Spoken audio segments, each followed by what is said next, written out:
Good evening and thank you for watching KRX 5 News. I'm Austin Sack. Rob Hagan is on assignment. The pandemic and COVID-19 patients are stretching the healthcare system thin, and yet doctors still managed to successfully transplant 40,000 life-saving organs this past year. That's the most ever recorded. Earlier today, I talked to a local living organ donor about what inspired her to save a life. It's not only the largest number that we've seen in the United States, but it's the largest number that any country's ever done in a single year. 40,000 life-saving transplants in just 1 year is a remarkable record.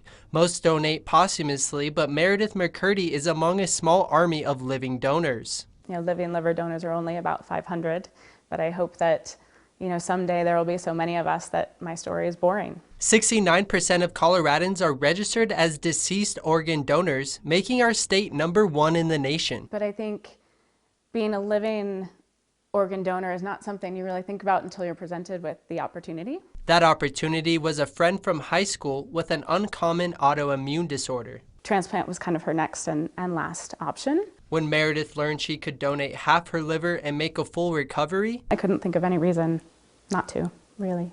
But undergoing surgery during a pandemic isn't easy. A lot of the healthcare providers were tired. They were burned out from a challenging time through COVID.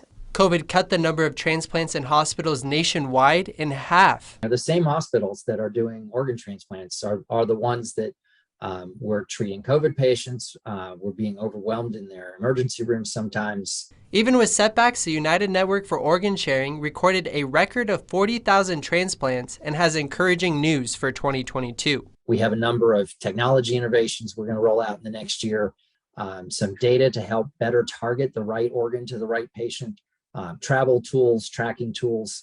We think that we can do even more. Currently, more than 106,000 men, women, and children are on the waiting list for a transplant. But as long as there are people who are waiting, we will still be working. And people like Meredith McCurdy will keep giving and encouraging others to give the gift of life.